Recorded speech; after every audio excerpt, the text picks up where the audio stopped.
Equilibrium के लिए इस टॉपिक के अंदर सबसे ज़्यादा जो है पढ़ना है वो है पीएच की कहानी।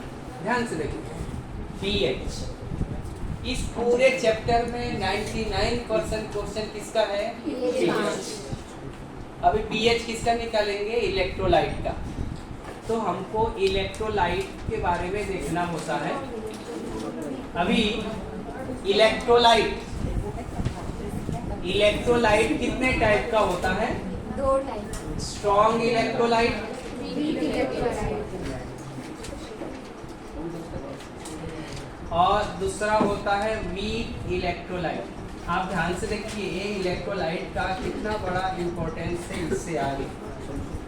अभी स्ट्रॉन्ग इलेक्ट्रोलाइट में जो है स्ट्रॉन्ग एसिड होता है, स्ट्रॉन्ग बेस होता है और सॉल्ट होता है। सॉल्ट कौन सा?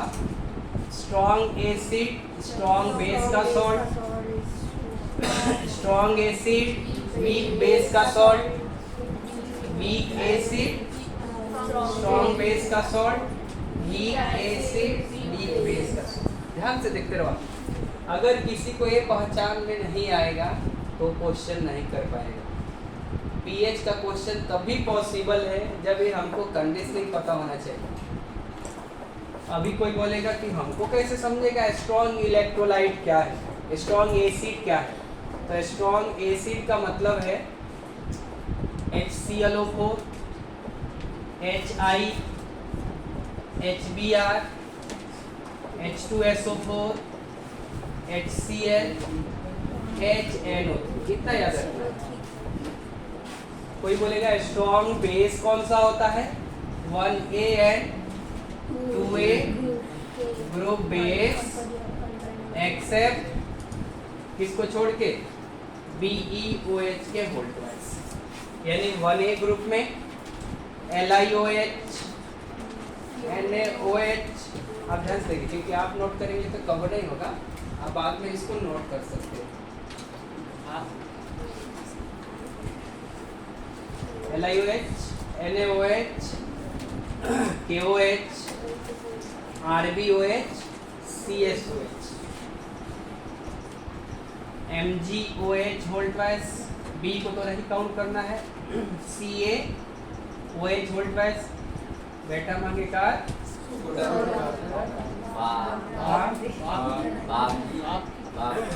ये कितना है? 9 और ये कितना है? 6 स्ट्रॉन्ग एसिड, 6 का उल्टा 9 स्ट्रॉन्ग। अरे एसिड का उल्टा बेस ही होता है ना, तो 6 का उल्टा 9 नहीं होता। अभी सॉल्ट जो है, अभी आपको तो पता चल गया। अच्छा, थोड़ा वीक पे आते हैं, तब एक कंबाइंड सॉल्ट बनाएंगे। अभी वीक इलेक्ट्रोलाइट में क्या क्या हो सकता है? वीक एसिड, वीक बेस, और ऐसे salt which get precipitated.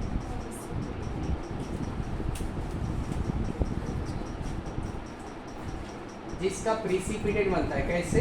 AgCl का प्रिसिपिटेट बनता है, कोऑर्डिनेशन कंपाउंड में भी आ जाता है। AgBr का भी प्रिसिपिटेट बनता है, BaCl2 ये सब का भी प्रिसिपिटेट बनता है। तो इसको नहीं, ये वीक में आ गया। वीक एसिड, अभी आपके पास 6 स्ट्रॉन्ग एसिड है, इसको हटा के कुछ भी लिखो, यानी HF इसमें एक आता है, देन H3PO4, इसके तीनों भाई H3PO3, H3PO2, HClO3, HClO2, HClO। आप समझ गए? और ऑर्गेनिक के सारे एसिड जिंदाबाद, CH3, CH, और बेस तो समझ गए। किधर लिख दो क्या? बेस। अब 9 स्ट्रॉन्ग बेस है, उसको हटा दो तो क्या हो जाएगा? BeOH। बाद में अपने तरीके से लिख लो, एक बार देखो। BH वोल्टवाइज। इसके अलावा और भी बहुत सारे हैं ना। हर एक मेटल के हाइड्रोक्साइड ऑक्साइड, FeOH के वोल्टवाइज, FeOH के होल थराइज, AlOH का होल थराइज, CuOH का होल थराइज। आप कुछ भी लिख सकते हैं। इसलिए स्ट्रॉन्ग एसिड स्ट्रॉन्ग बेस याद करना है, वीक एसिड वीक बेस याद करना पॉसिबल नहीं। अब इसमें किसी को डाउट है? चलिए अभी हमको समझ गया इलेक्ट्रोलाइट। तब कोई बोलेगा अभी आप बोले थे पीएच जो है इलेक्ट्रोलाइट के ऊपर कैसे डिपेंड करेगा। अब हम पीएच पे चलते हैं। पीएच किसका किसका पूछा है? PH strong acid strong base weak acid, थोड़ा इसको बांध देते हैं। Strong acid 1 plus strong acid 2 strong base 1 plus strong base 2, ऐसा और भी हो सकता है। Strong acid plus water strong base plus water, then strong acid plus strong base, correct. Last में आता है वीक एसिड और वीक बेस। अभी यहाँ से यहाँ तक जो भी स्ट्रॉन्ग एसिड स्ट्रॉन्ग बेस है, पीएच निकालने के लिए आपको जरूरत पड़ता है H प्लस कंसंट्रेशन, और पीओएच निकालने के लिए आपको जरूरत पड़ता है OH माइनस। और स्ट्रॉन्ग एसिड स्ट्रॉन्ग बेस के लिए H प्लस का जो कंसंट्रेशन है वो बराबर होता है नॉर्मलिटी के, और OH माइनस का भी कंसंट्रेशन, यानी अगर कोई बोलेगा देखो H2SO4 का आप पीएच निकालो तो आपको पता करना पड़ेगा H2SO4 का नॉर्मलिटी, जो नॉर्मलिटी होगा वहीं H प्लस कंसंट्रेशन हो जाएगा। अब कोई बोलेगा ठीक है H प्लस कंसंट्रेशन निकाल के हम क्या करेंगे, तो अभी हम पीएच का फॉर्मूला लिखेंगे। अभी हम सबके पीएच के फॉर्मूले बताने चल रहे हैं। तो अभी हमको पता है पीएच का फॉर्मूला होता है minus log H plus concentration, और पीओएच का फॉर्मूला होता है माइनस लॉग, तो आपको सबको पता है, करेक्ट ना। और ये भी हमको पता है पीएच प्लस पीओएच कितना होता है 40, लेकिन कहाँ पे? पीएच प्लस पीओएच कितना होता है 12, कहाँ पे है 90 degree Celsius. PH plus pOH ये 15 के भी बराबर होता है 0 डिग्री, समझ गया?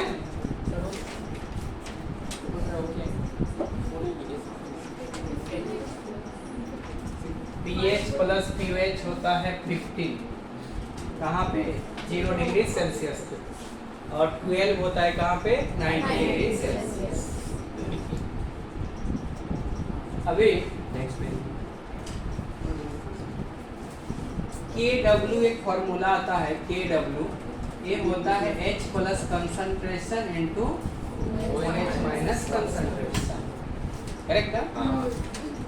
और K का फॉर्मूला होता है K इंटू H2O का जो कंसंट्रेशन आता है वहां से आता है KW। इसी पे लॉग लिया जाता है ना, अगर हम दोनों साइड में माइनस लॉग ले लें H plus OH minus concentration तो क्या मिलेगा KW, माइनस लॉग लेते हैं तो minus log H plus log OH minus concentration तो माइनस लॉग KW, तो minus log H plus concentration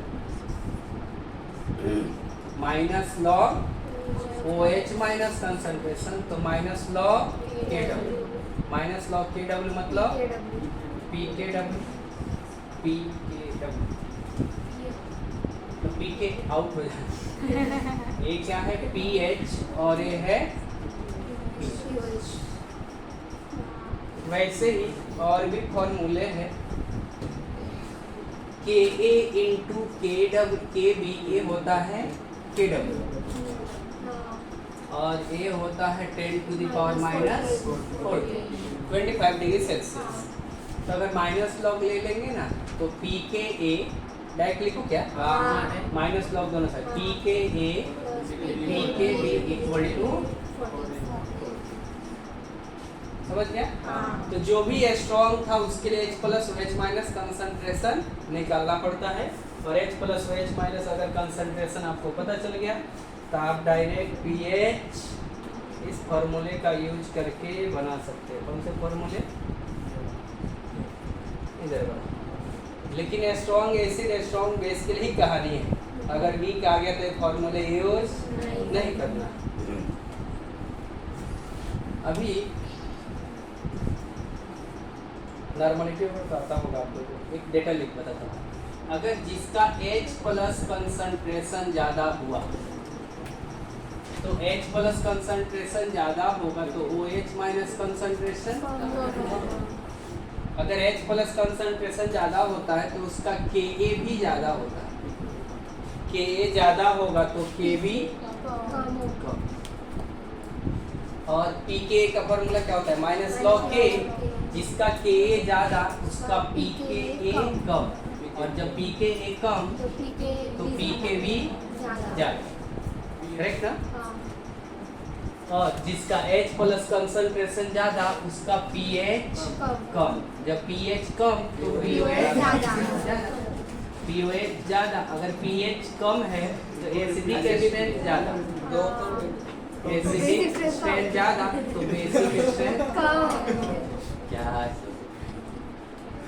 ये चैप्टर ज़्यादा और कम का है, इसका उल्टा आप लिख लें, इसका भी लिख सकते हैं। क्योंकि अपना जब दिमाग फेल होता है तो Ka और Kb का डेटा दिया हुआ रहता है। ये एसिड वाले चैप्टर में ऑर्गेनिक में है ना, हर एक क्वेश्चन के नीचे कंपाउंड के नीचे Ka दे देता है। जनरली लॉजिक के ऊपर ये हम इसको पहचान सकते हैं। तो K का OC तो अल्फा स्क्वायर K, हाँ अब बता रहे, ये समझ गया? अभी हम आगे चलते। फॉर्मूले क्या काम है? कौन सा फॉर्मूला? लिखा नहीं था PKB। और KW और उसको लिखा कौन से फॉर्मूले? आगे आगे आगे आगे ये सब अच्छा, ये सब फॉर्मूले किस काम के? वाटर की नहीं। अगर बोलेगा देखो एक एसिड है जिसका pK इतना है, उसके कंजुगेट बेस का pK भी बताओ, तो 14 में से माइनस कर देंगे। Acid and it's conjugate base दोनों मिलके क्या मिलेगा? 40। समझा क्या? ये भी फॉर्मूले ध्यान में रखना है, इसके ऊपर भी क्वेश्चन पूछा जाता है। आगे चले? चलिए, अभी वीक एसिड और वीक बेस आ गया। आपको एक मिनट, एक फॉर्मूला आपको पढ़ा देता हूँ। ये बताओ, अगर स्ट्रॉन्ग एसिड 1 है, इसका नॉर्मलिटी दिया है N1, वॉल्यूम दिया है V1, कह रहा है देखो इसमें V2 ml जो है H2O ऐड कर दिया जा रहा है, तो फाइनल आप नॉर्मलिटी बताएंगे तभी तो pH निकाल सकते हैं। तो इसके लिए फॉर्मूला यूज करना पड़ता है N1 V1 equal to N V1 plus V2। तो यहाँ से आप N निकालेंगे, जो N आएगा वही H प्लस कंसंट्रेशन होगा। लेकिन अगर बेस है, अगर कोई बेस है उसमें जिसका नॉर्मलिटी दिया है, वॉल्यूम भी दिया है, अगर इसमें V2 ml हमने ml या लीटर कुछ भी हो सकता है, इसके अगर ये ml में होगा तो इसको भी ml में करेंगे, अगर ये लीटर में होगा तो इसको भी लीटर में किया जाएगा। अगर V2 ml H2O हमने ऐड कर दिया तो फिर से इसके लिए भी वही आप फॉर्मूला यूज करेंगे, N1 V1 equal to N V1 plus V2। लेकिन यहाँ पे जो N आएगा वो क्या बताएगा? OH minus concentration. समझ रहे हैं क्या? नेक्स्ट, अभी अगर स्ट्रॉन्ग एसिड 1 है, स्ट्रॉन्ग एसिड 2 है, इसका N1 V1 दिया है, इसका N2 V2 दिया। एक सेकेंड, ये देखो डाइल्यूट किया जा रहा है, लेकिन वही एसिड है ना, वही सेम एसिड है, तो इस केस में N1 V1 equal to N2 V2, N V1 plus V2 है, आप मोलरिटी भी यूज कर सकते हैं, M1 V1 equal to M V1 plus V2, मतलब दोनों पे चलता है, लेकिन N जो होता है वही OH माइनस कंसंट्रेशन। समझ रहे क्या? मतलब इसमें अगर मोलरिटी पूछेगा तो M1 V1 equal to M V1 plus V2 use किया जा सकता है, या नॉर्मलिटी निकालने के बाद मोलरिटी निकाला जा सकता है, या मोलरिटी के बाद नॉर्मलिटी। नॉर्मलिटी का फॉर्मूला क्या होता है?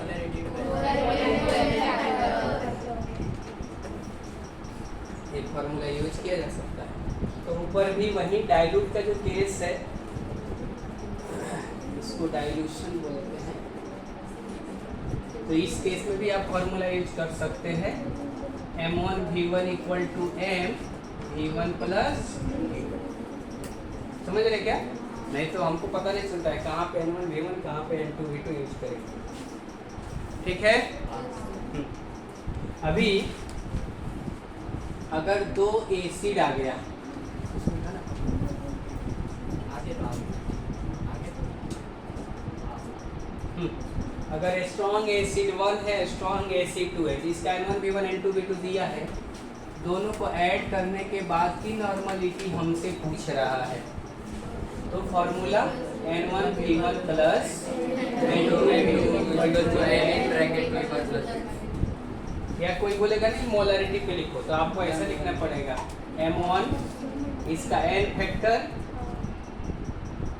N1 है अगर इसका N फैक्टर, तो N1 V1 plus M2 N2 V2 equal to N V1 plus, इधर M नहीं लिख सकते क्योंकि हमको नहीं पता कि ये ओवरऑल एसिडिक है, सॉरी N ओवरऑल, इधर हम M नहीं निकाल सकते। क्यों? क्योंकि हमको नहीं पता है ओवरऑल क्या कहानी है, किसका ओवरऑल N फैक्टर कितना है, तो ओवरऑल हम नॉर्मलिटी ही निकाल सकते हैं। समझा क्या? ये फॉर्मूला बेस के लिए भी वैसे लिख सकते हैं, बताओ क्या? M1 बेस के लिए भी वैसे चलेगा ना? एक एसिड और एक बेस। अगर स्ट्रॉन्ग बेस 1 है और स्ट्रॉन्ग बेस 2 है, सॉल्यूशन बन गया। अगर इसका N1 V1 दिया है, N2 V2 दिया है, फाइनल का N दिया है, तो वही कहानी N1 V1 plus N2 V2 equal to N V1 plus, तो यहाँ से जो N निकलेगा वो क्या होगा? OH माइनस, समझ गए? अब हम आगे देखने जा रहे हैं, एक एसिड और एक बेस हुआ तब कैसे करेंगे? स्ट्रॉन्ग एसिड 1 और स्ट्रॉन्ग बेस 2। हमने एसिड को 1 माना, बेस को 2, आप इसका उल्टा भी कर सकते हैं। अगर ये इसका N1 है, V1 है, N2 है, V2, इसके ऊपर सारे हर एक केस के ऊपर क्वेश्चन है एनसीईआरटी बुक के अंदर। तो अभी हमारे ऊपर अभी क्या होगा, जब एसिड बेस आएगा तो टाइट्रेशन होता है, H प्लस और OH माइनस का कंसंट्रेशन कम होता है। दो एसिड है तो दोनों का H प्लस कंसंट्रेशन मिलके बढ़ेगा ना, दोनों बेस है तो ओवरऑल OH माइनस कंसंट्रेशन बढ़ेगा। एक एसिड है दूसरा बेस है तो क्या होगा? H प्लस कंसंट्रेशन भी कम होगा, OH माइनस कंसंट्रेशन भी कम होगा, क्योंकि टाइट्रेशन हो रहा है। तो हम N1 V1 minus N2 V2 equal to N V1 plus, मतलब इसको ऐड करने के बाद फाइनल N। अगर आपने एसिड को पहले लिखा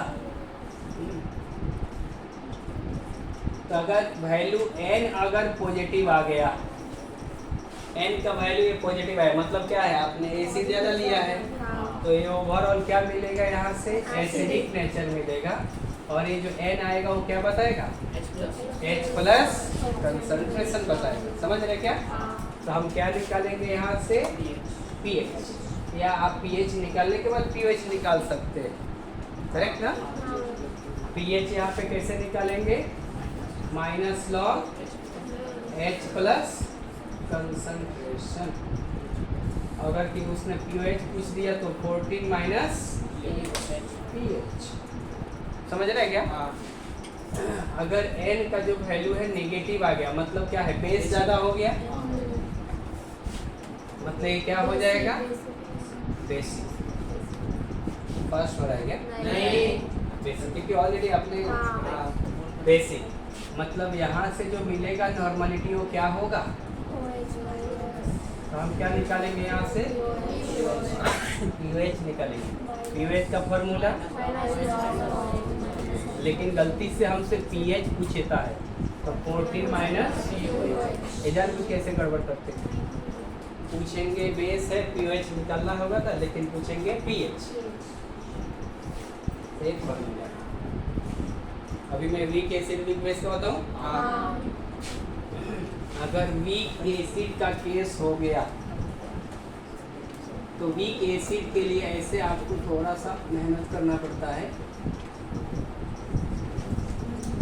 अगर इनिशियल में 1 है तो ये 0 0, अगर ये ब्रेक हुआ अल्फा है, ए अल्फा तो ये 1 माइनस अल्फा क्या है यहाँ पे डिग्री ऑफ डिसोसिएशन। लेकिन डिसोसिएशन कांस्टेंट निकालने के लिए क्या लगता है, कंसंट्रेशन लगता है, तो सी से मल्टीप्लाई कर दिया जाता है।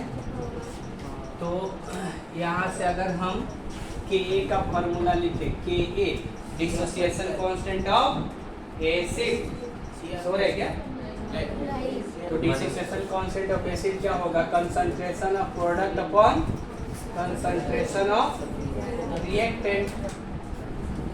तो H प्लस का कंसंट्रेशन कितना है, C अल्फा, और A माइनस B है C अल्फा। H कितना है, C 1 माइनस अल्फा। तो यहाँ से K का फॉर्मूला क्या आ गया, A एक्चुअल फॉर्मूला। अगर आपको एग्जैक्ट आंसर चाहिए तो यहाँ पे अल्फा क्या है, डिग्री ऑफ डिसोसिएशन, सी क्या है, कंसंट्रेशन, कंसंट्रेशन में क्या है, मोलारिटी, के क्या है, dissociation constant of dissociation constant को और दूसरा क्या नाम है, आयोनाइजेशन कांस्टेंट। ठीक है। अभी अगर कंडीशन दिया है if HA is weak acid, तो वीक एसिड का अल्फा लेस देन 1 होता है, 1 minus alpha is approx equal to 1। तो के का फॉर्मूला क्या हो जाएगा, सी अल्फा स्क्वायर। एक फॉर्मूला ध्यान रखना है, तो अल्फा निकालेंगे तो क्या होगा, के बाई सी का पावर हाफ। हमको किधर जाना है, पीएच की तरफ जाना है। तो पीएच के लिए हमको क्या पता होना चाहिए, H प्लस कंसंट्रेशन। तो H प्लस कंसंट्रेशन ऊपर क्या मिल रहा था, C अल्फा।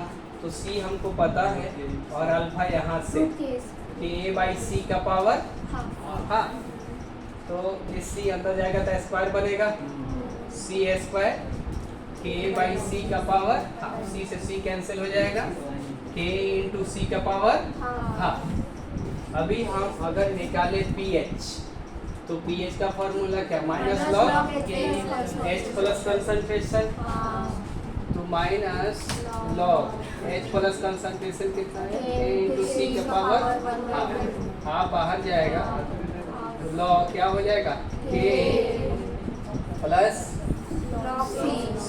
तो ये हो गया फॉर्मूला, समझ गया। अगर बेस भी रहेगा तो वैसे ही डायरेक्ट लिख सकते हैं। तो हाँ, तो अगर बेस हुआ तो पीएच की जगह पे क्या होगा, तो माइनस हाफ लॉग के बी प्लस लॉग,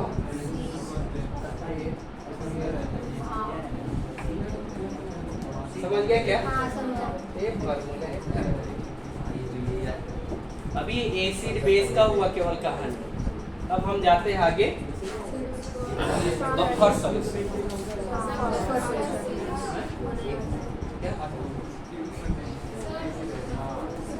ये भी रहेगा क्या डाउट है, हाँ मैं के भी लिखने के चाह रहा था, लेकिन ऊपर वाले के मार्क्सिस से वो के थोड़ा ऊपर वाले के इंटरफेयर करते हैं।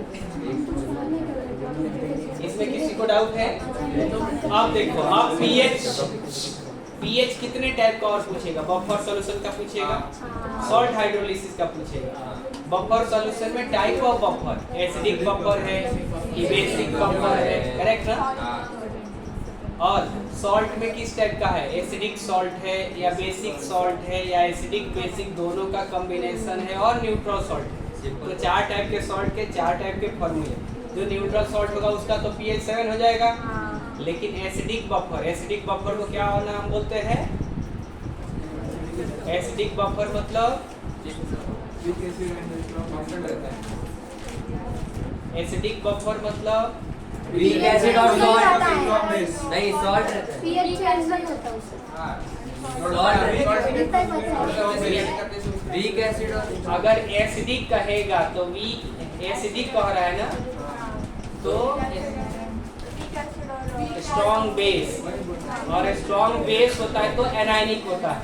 अगर वो एसिडिक सॉल्ट हाइड्रोलिसिस कहेगा और एनायनिक कहेगा, बेसिक बोलेगा और कैटायनिक कहेगा। ये कल हम देख लेंगे। और जितने सारे सॉल्ट हाइड्रोलिसिस है, बफर सॉल्यूशन है, उसके पीएच के फॉर्मूले लिख देंगे और बता देंगे कौन सा फार्मूला कब यूज करेंगे। Solubility productivity.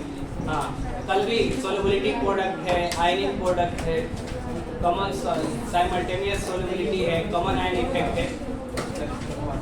हाँ, कॉमन है। कल एक साथ आधे घंटे पहले पढ़ा देंगे, ठीक से पीएच के क्वेश्चन करेंगे, ठीक है? हाँ।